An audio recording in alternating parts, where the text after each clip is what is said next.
Good evening. Why has leading child rights activist and Nobel laureate Kailash Satyarthi said that he won't let the new anti-child labour bill with current amendments pass? In fact, he says these new amendments will make things much worse. Ketki Angre has a special report and Kailash Satyarthi joins us right after that.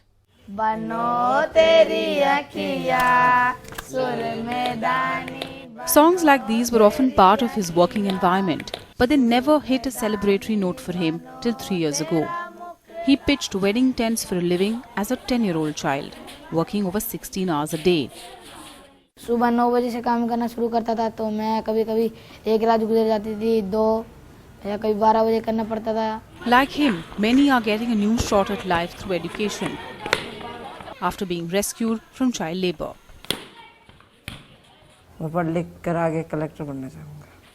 The government wants to bring in changes to the Child Labour Prohibition and Regulations Act and introduce tough new provisions including prohibition of children under 14 and adolescents from working in hazardous industries.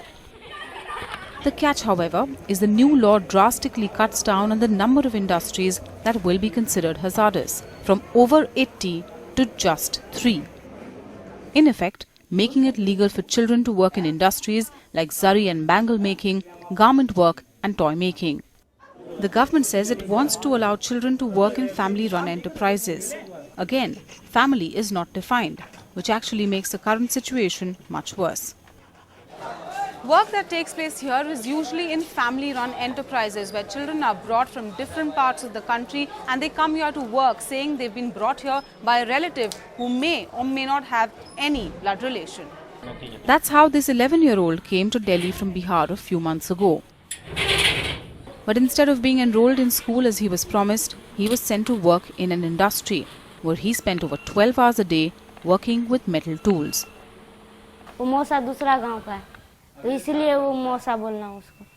It's exactly these concerns that were raised by the Parliament Standing Committee on Labour way back in 2014, but have not been accepted by the government that insists that changes will help reduce child labour. अब जो भारत सरकार नया कानून बनाने जा रही है वो यही है कि 14 से 18 साल के जो बच्चे हैं उनको अपने परिवार की मदद करने के लिए वो अनुमति दी जा रही है उसके अंदर, और साथ ही जो हैजर्डस ट्रेड्स हैं, जो खतरनाक कारोबार हैं जिनमें बच्चों को नहीं लगना चाहिए, उनकी तादाद गिरा के बहुत कम कर दी गई है. मेरे साथ में बहुत बड़ी तादाद में एमपीज हैं जो आज भी एक पार्लियामेंट्री फोरम हमने बनाया था, वो काम कर रहा है, उसका मुकाबला करेगा वो. हम पास नहीं होने देंगे इसको इस तरीके से. It cannot be any employment relation between both of them. It only helps. That's why we have clearly mentioned definition of the family, and the rules will be made very clear. But the stricter punishment will also be there. Will this new bill actually make the situation worse? That's what prominent activists like Nobel laureate Kailash Satyarthi feel, questioning whether the government's idea of nurturing the socio-economic fabric will come at the cost of their childhood.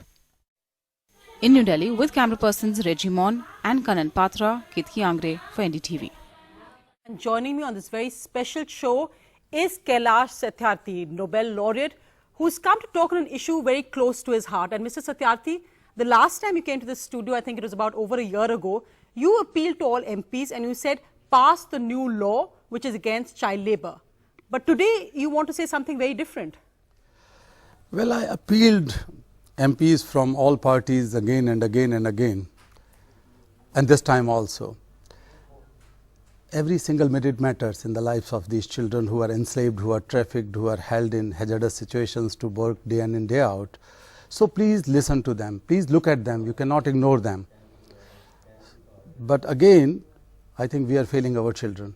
I don't think that this law against child labour or the amendment in the law of 1986 is going to be passed during this session. That is not in the priority of our politicians, unfortunately. And you're extremely worried about the bill that is currently in Parliament. You said it's not a priority. It's true, for the last 2 sessions have been listed, it hasn't come up. But you're very worried about this new bill as well. We welcome certain parts of it, like the punishment has been increased, more deterrent actions are suggested.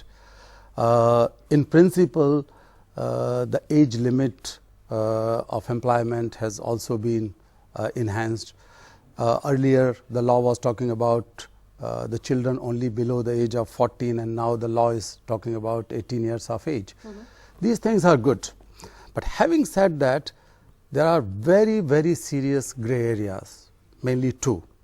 One is, in the proposed amendment, is that there is relaxation for employing children in family establishments, in families and home-based industries. So that implies largest segment of children in the country under the garb of family or distant family occupations and establishments and enterprises.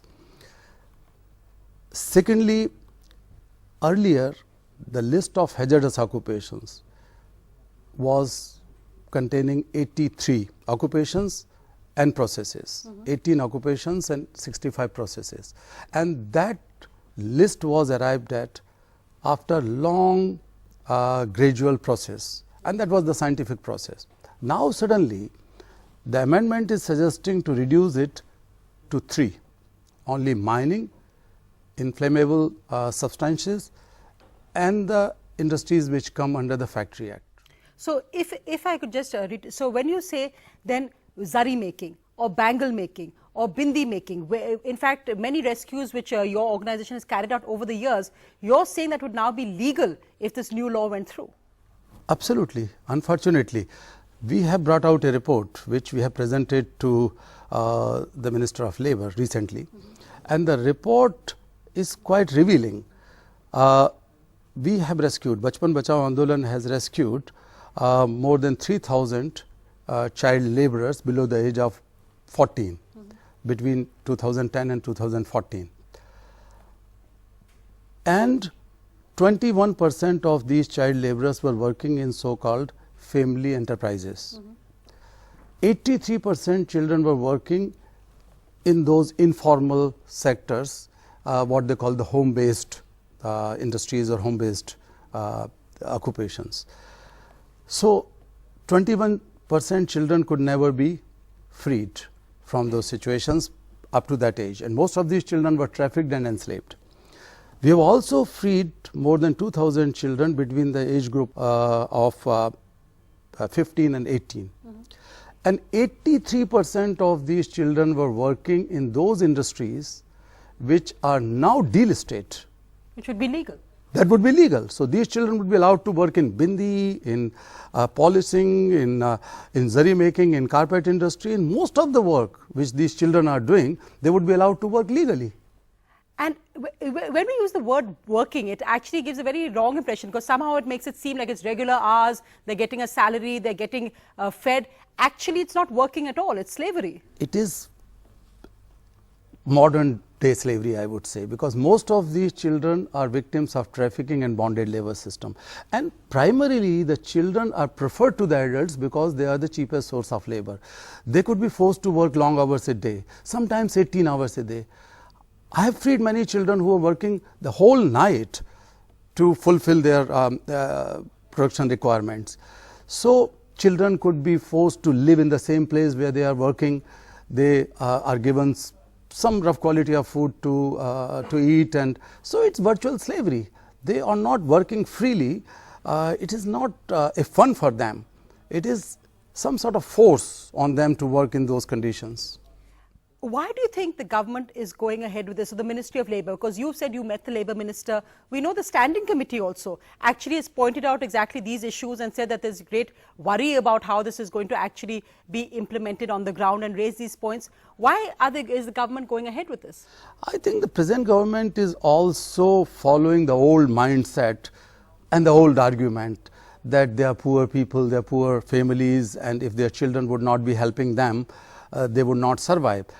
But I have been raising this issue that in India, in Brazil, in Philippines, in Pakistan, in many countries, in Peru, wherever a good research has been conducted between the parallel existing on child labor and adult unemployment, we see that there is a very clear correlation between them. Globally speaking, 168 million, almost 17 crore children are working in full-time jobs.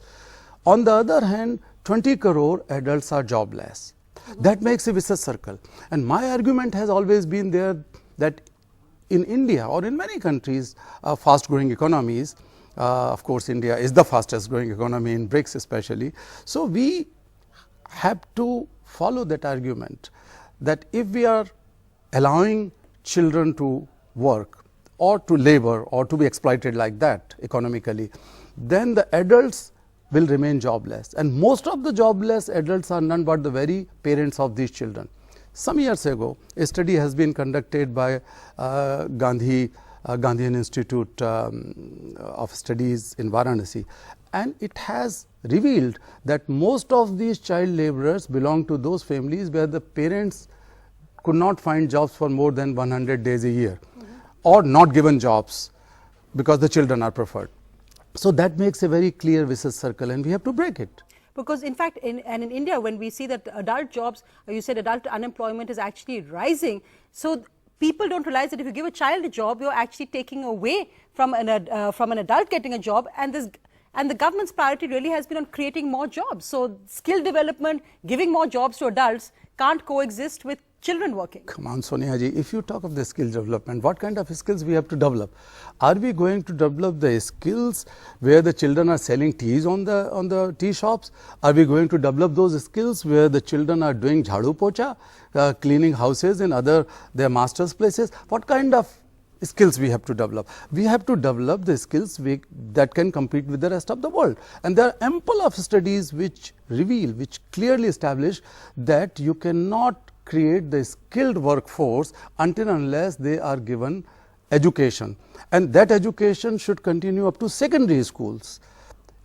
In India, we are failing our children in the primary school accomplishments, but it's very clear that skill formation is possible, or good skill formation is possible only when we ensure education for our children. But let me give you the other argument, the sanskari argument. Some would say that this is part of a sanskar. What do you do with family businesses where you pass on the tradition from generation to generation, and the children can go to school in the morning and come back and help their families in the afternoon, and the families are being harassed, and that is the reason why this new law is needed.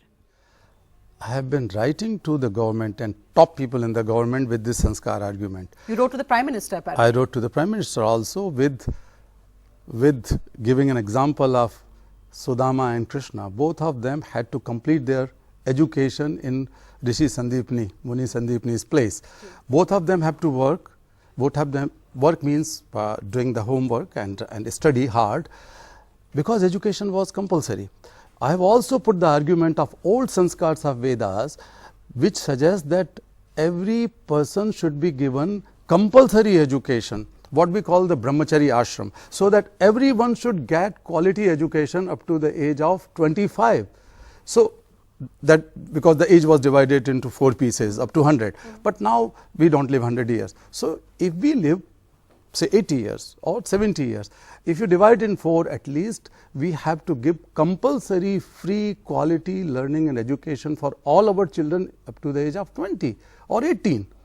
So that is the sanskar, because that is driven by the values and the teachings of our old Vedas and Upanishads and Shastras. So those who think that sanskar is given in the childhood, sanskar should be given in value-based education system, where the children can learn to help each other. Children can learn to listen to each other and to help each other. So that is much more important than giving sanskar at the street side restaurant. But interestingly, and people will say, do you ignore the reality of India like this? Our own Prime Minister sold chai when he was a child, and he is today the Prime Minister of the country. So in a sense, do we ignore the reality of India, where a child does so many things at so many different times? He studies, he helps his father out, or he helps his mother out, he sells chai to help the family, and also gets an education at the same side. That is the reality of many homes in India today. There are again many proofs and scientific studies conducted by United Nations. There is a program called UCW, Understanding Child Work, and that comes out with very clear revelation that if you combine education with the part-time work, or part-time work with part-time education and work, then you are going to compromise on the quality of education. You are not able to fulfill very basic things in learning outcomes. The dropout rates are higher in those places where you have that relaxation of part-time work after schooling. India, for instance, has no proper system to monitor the full-time education. I tell you that we have liberated those 3,000 children below the age of 14 between 2010 and 2014. 23% of them were found attending school on the same day. And these children were brought from Bihar, from West Bengal, from eastern Uttar Pradesh, and they were enslaved here in Delhi and freed with the help of magistrate, with the police. And when we checked back to their home villages, we found that they were attending schools. The midday meals were supplied to them. All these things were happening with them.